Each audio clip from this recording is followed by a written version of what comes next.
धर्म यात्रा में आप सब लोगन के प्रणाम बा। हम हैं हर्षिता और आज के धर्म यात्रा में हम आ गइल बानी पटना साहिब। ये उहे जगह बा जहाँ गुरु गोविंद सिंह जी के जन्म भई रहे। आओ करें मिलकर वीर योद्धा का सम्मान। ये है सिखों के 10वें गुरु गुरु गोविंद सिंह जी महान। पटना के गौरवशाली इतिहास के बारे में पूरा दुनिया जानेला। ये उहे शहर बा जहाँ गुरु गोविंद सिंह जी के जन्म भई रहे और यही जे बा पटना साहिब। तो आई चलल जाओ हमनी के पटना साहिब के दर्शन करें।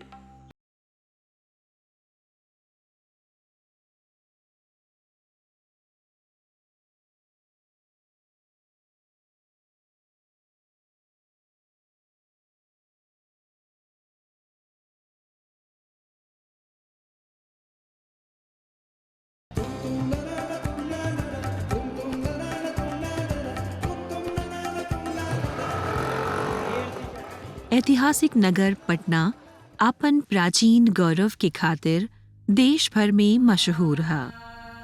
ये स्थान सदियन से ही बौद्ध और हिंदू धर्म के प्रमुख केंद्र रहल है।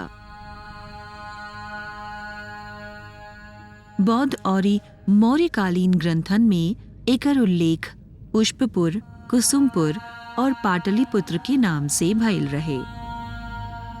शहर के उत्तर में बहत पवित्र गंगा की धारा ई प्राचीन नगर की खूबसूरती में और भी इजाफा कर देला। यहाँ की धरती से सिख धर्म के बड़ा ही अटूट रिश्ता है। पटना के समय समय पर गुरु नानक देव, गुरु तेग बहादुर और महात्मा बुद्ध जैसन महापुरुष लोगन आपन चरण धूलि से पावन कैले। यहाँ जन्म लेवे वाला अनेक महापुरुषन में एगो रहले सिख लोग के अंतिम गुरु गुरु गोविंद सिंह जी। गुरु जी आपन जन्म से लेकर 7 साल की उम्र तक इहें पर रहले।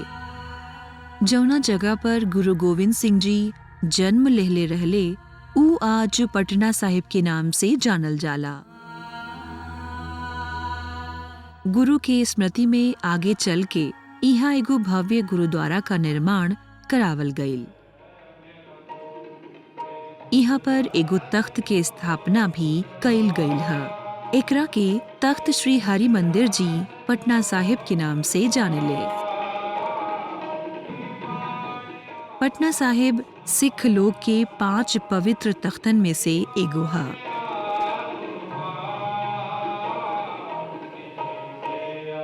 गुरु गोविंद सिंह जी के जन्मस्थली होके की वजह से पटना साहिब देश ही ना दुनिया भर के सिख लोगों के खातिर आदरणीय है। यहाँ दर्शन खातिर दूर दूर से लोग साल भर आवत रहेले। सिखन के 9वें गुरु गुरु तेग बहादुर गुरु नानक देव के बाद पहले ऐसन धर्म गुरु रहले जे पंजाब के बाहर मिशन के प्रचार कैले। एकरा खातिर ऊ देश भर के यात्रा कैले। आपन पूरब प्रवास के दौरान गुरु तेग बहादुर पटना अइले।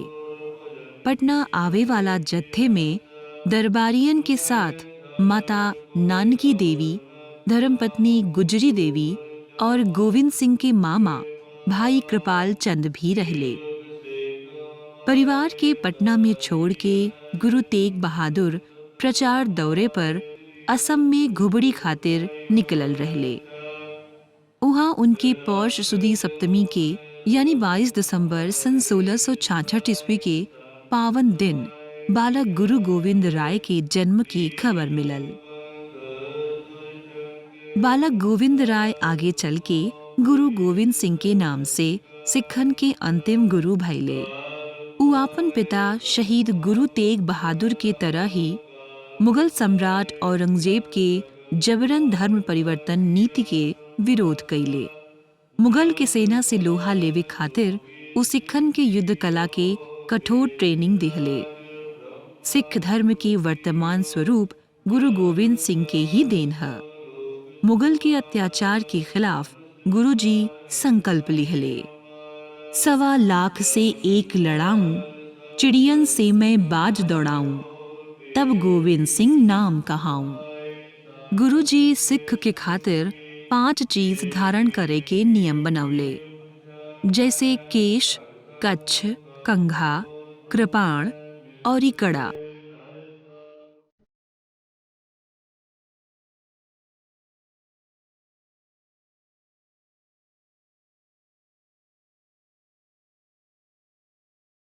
दसवां गुरु श्री गोविंद सिंह जी के अवतार लेवे की वजह से पटना साहिब खालसा पंथ के मूल मानल गईल ह। एकरा बारे में गुरुजी आपन आत्मकथा विचित्र नाटक में लिखल ह, तेही प्रकाश हमारा भयो, पटना शहर विखय भव लयो। ई पावन स्थान के नाम तख्त श्री हरि मंदिर श्री गुरु गोविंद जी स्वयं रखले। एही से ई सिख धर्म के महान तख्त मानल गईल ह।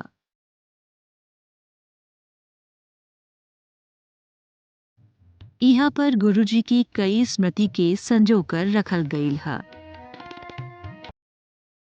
हर एक सिख के ई दिली तमन्ना होला कि ऊ जीवन में कम से कम एक बार पटना साहिब के दर्शन जरूर करे।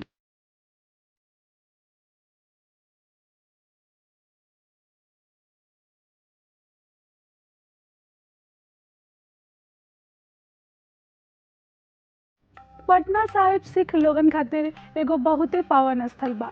हर सिख चाहेला कि वो पटना साहिब के दर्शन जरूर करे। ये पावन स्थल के बारे में अभी बहुते जानकारी बचल बा। गंगा नदी के एकदम नज़दीक बा पटना साहिब गुरुद्वारा। पटना सिटी के भीड़ भाड़ में भी एजा असीम शांति के एहसास होला। तो आई एक बार फिर से चलल जाओ पटना साहिब के दर्शन करे। यहाँ प्रवेश के खातिर भव्य गेट बनल हा।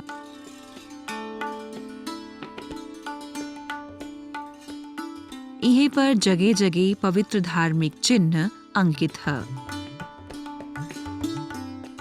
भीतर घुसते ही गुरुद्वारे के भव्य प्रांगण नजर आवेला। भीतरी हिस्सा के निर्माण सफेद संगमरमर से कइल गईल है। ई पूरा इमारत करीब 108 फीट ऊंचा है। यहाँ 5 मंजिला इमारत के नीचे तहखाना बनल है। बाहर से देखला पर पटना साहिब अमृतसर के स्वर्ण मंदिर के तरह ही लगेला।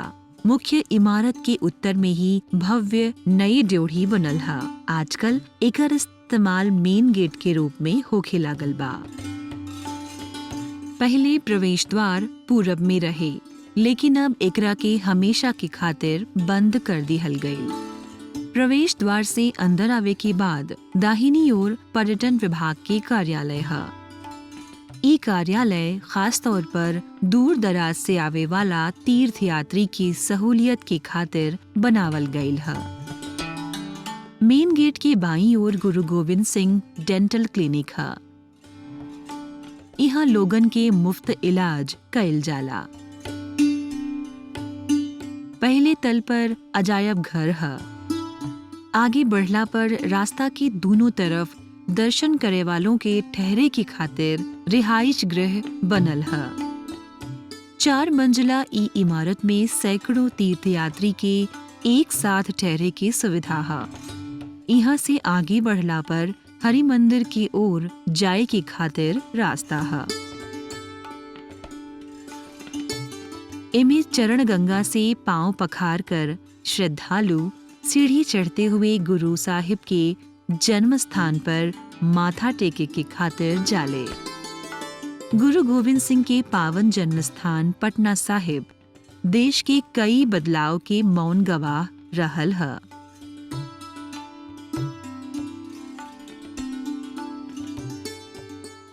संवत 1722 में पहली बार स्थानीय राजा फतेह चंद्र नैनी ई पवित्र इमारत के निर्माण करौले और दूसरा बार निर्माण 1837 ईस्वी में भइल। उस समय शेरे पंजाब के नाम से मशहूर महाराजा रणजीत सिंह कारीगर भेज के गुरु के जन्मस्थान के नवीनीकरण करैले।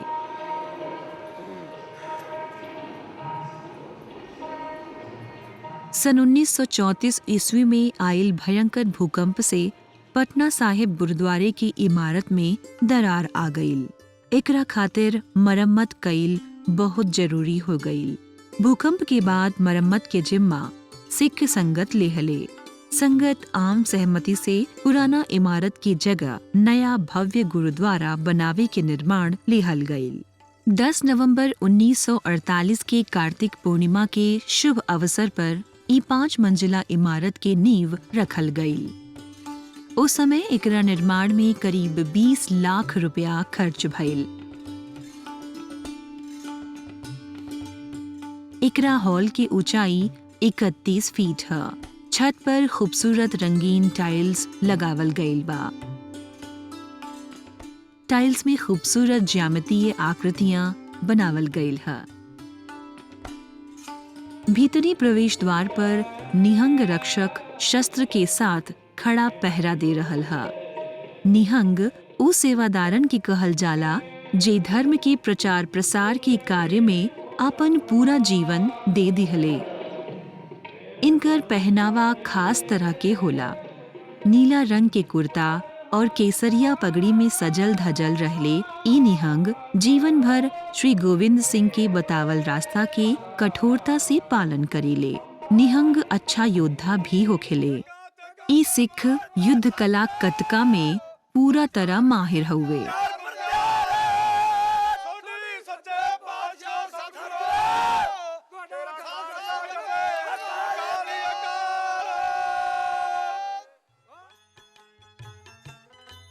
मुख्य गर्भगृह के नजारा बड़ा ही अद्भुत है।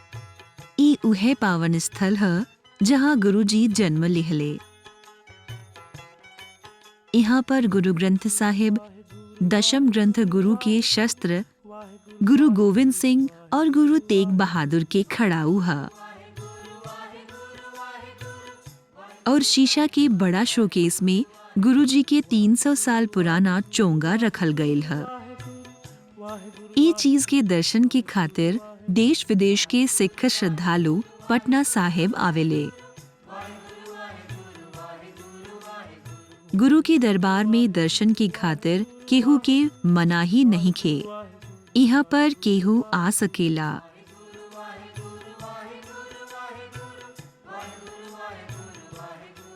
दर्शन की खातिर नंगा सिर भीतर प्रवेश पर रोक है। गुरु जी के प्रति सम्मान प्रकट करे खातिर श्रद्धालु भीतर रुमाल या साफे से सिर ढक के जाइल जाला।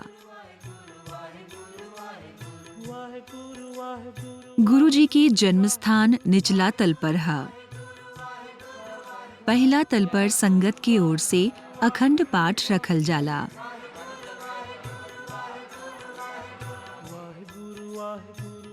दूसरा मंजिल पर गुरु जी के पलंग रखल है। गुरुद्वारे के चौथा मंजिल पर पुरातन हस्तशिल्प और पत्थर की छाप के पुराना बीड़ रखल गईल है। बीड़ गुरु ग्रंथ साहिब की प्रति के कहिलन। एकरे पश्चिमी हिस्सा में गुरु जी के नाम पर एगो विद्यालय है। यही तरफ एगो जैन मंदिर और उत्तर पूर्व में मस्जिद भी है।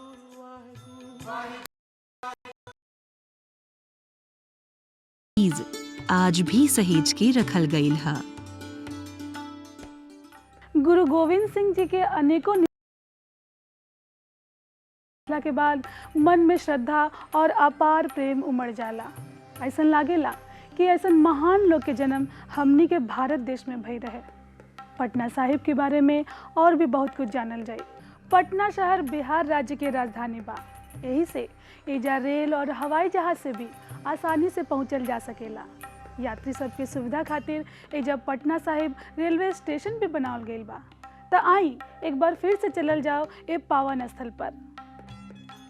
पटना साहिब आवे की खातिर मुख्यतः सड़क मार्ग से पटना शहर आवल जाला। पटना से गाय घाट के रास्ता से होते हुए यहाँ पर पहुँचल जा सकेला। हवाई मार्ग से आवे वाला तीर्थयात्री पटना के जयप्रकाश नारायण हवाई अड्डा पर उतर के निजी वाहन की सहायता से गुरुद्वारे तक पहुंच सकेले। ट्रेन से आवे वाला यात्री पटना जंक्शन पर उतरेले। पटना साहिब के ऐतिहासिक और धार्मिक महत्व के देखते हुए यहाँ पर एगो रेलवे स्टेशन भी बनावल गईल है। यात्री गुरुद्वारे के पास बनल पटना साहिब स्टेशन पर उतर सकेले। पटना साहिब स्टेशन गुरुद्वारा जन्म स्थान से महज 3.5 किलोमीटर दूर है। गुरु के दरबार में हर समय लंगर चलत रहेला। लंगर गुरुद्वारा में मिले वाला भोजन के कहल जाला। यहाँ पर तीर्थयात्री लोगन के खातिर समय समय पर नाश्ता और भोजन की व्यवस्था है। लंगर में सब धर्म जाति के लोग एक साथ बैठ के भोजन करेले।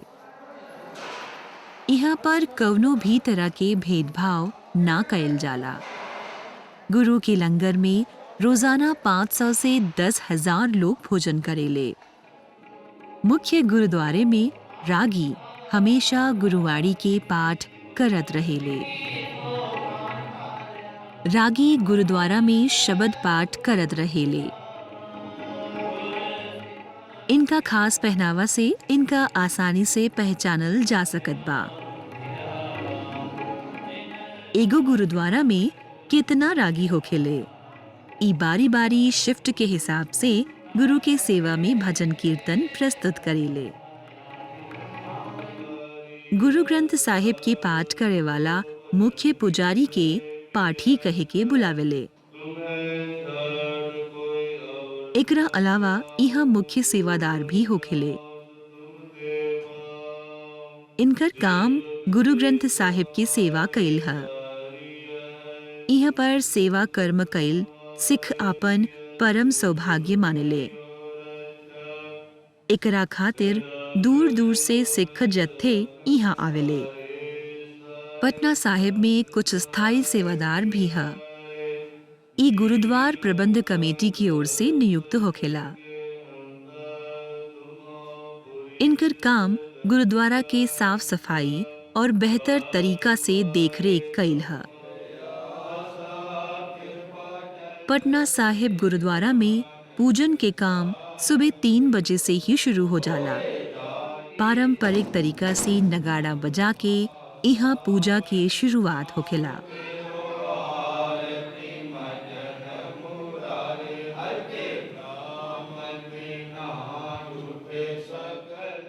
ये जो पावन पवित्र स्थान है साहब श्री गुरु गोविंद सिंह महाराज जी का अवतार स्थान है। हमदास परशुराम सिंह यहाँ के ग्रंथी सिंह जी हैं, जो सुबह गुरु साहब का नियम अनुसार यहाँ जो प्रकाश होता है 3:30 बजे नगाड़ा बजते हैं, गुरु का दरबार खुल जाता है। उसके बाद अंदर में सेवा स्नान दूध से स्नान किया जाता है। 3:30 बजे से लेके 6 बजे तक नित्यनेम की वाणी गुरु साहब का यहाँ स्टेज पर होता है। उसके बाद फिर कीर्तन शुरू हो जाते हैं, रागी सिंह आते हैं। 8-8:30 बजे तक जो है कीर्तन होता है। उसके बाद गुरु का इतिहास का कथा होता है। गुरु ग्रंथ साहब जी का रोजाना के नियम के अनुसार 9:30 बजे शस्त्रों का गुरु साहब जी का यहाँ पर दर्शन होता है, जो कि बचपन में गुरु गोविंद सिंह महाराज जी का यहाँ जो शस्त्र छोड़ के गए हैं वो दर्शन कराए जाते हैं। गुरुद्वारा पटना साहिब सिर्फ सिख धर्म से ही संबंधित ना होखेला, बल्कि सच्चे देशभक्त और मानवता के रक्षक गुरु गोविंद सिंह जी के जन्मस्थली है। ए नाता से ये स्थान सभी की खातिर प्रेरणा के स्रोत है।